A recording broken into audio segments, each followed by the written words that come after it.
Some years back, the village had a program that was called Neighborhood Watch. Some people might be aware of the signs that are still out in some of the neighborhoods. I was involved in the program way back in the beginning when it was originally talked about, and several of the citizens worked with public safety to go ahead and build up that little program. When it was working, it worked wonderfully.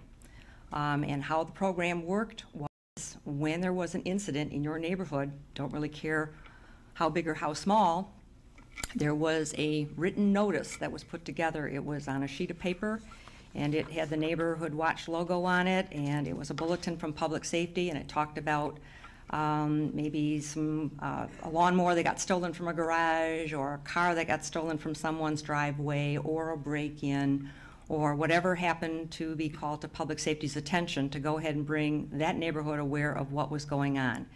The turnaround time was very quick based on public safety putting up the notice, going ahead and dropping those flyers off at one of the neighbors' houses, part in the program, and a flyer got put at everyone's home. I realize you talk about computers and emails and all the rest of that sort of stuff to be able to give out that quick information. There are lots of people, especially seniors, who don't have a computer system, a BlackBerry, or some way to go ahead and contact them, sometimes even on a basis of phone messaging. Some of those kinds of things are really nice, but it's the time and the person involved in making all of that go ahead and happen.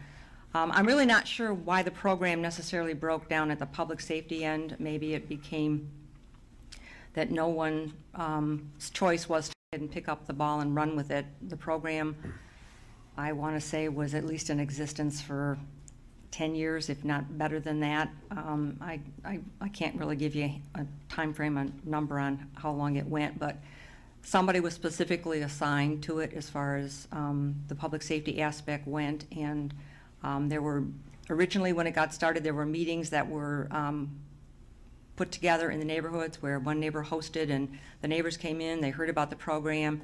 Somebody was sort of developed as a block captain, and notices went out to them. They were given a call or whatever to come by and pick them up, or they got dropped at their house from public safety, and those flyers went out to advise everyone. So it's really not as if the community hasn't done that kind of thing, but I think for a long time we haven't had anything really substantial or repetitive type activities, so I really can't give you an answer as to why the program hasn't continued out of public safety, but we did have one and it worked well.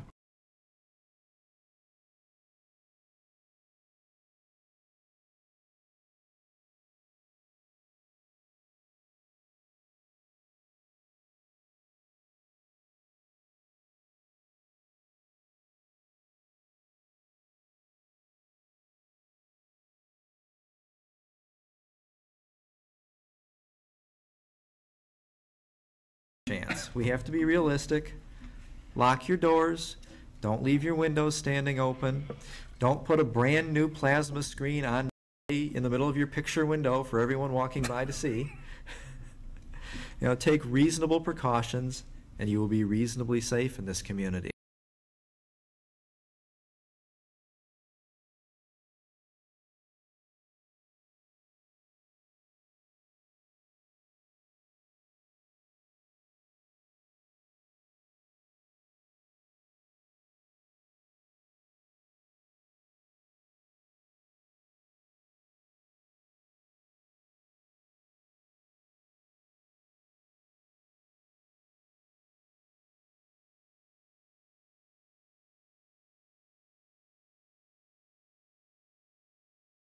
And you will be reasonably safe in this community.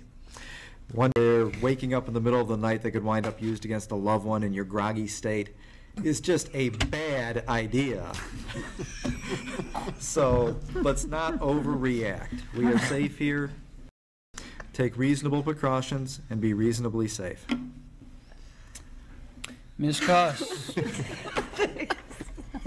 Oh my Lord. Yeah, I just want to make a real quick comment about that. Oh.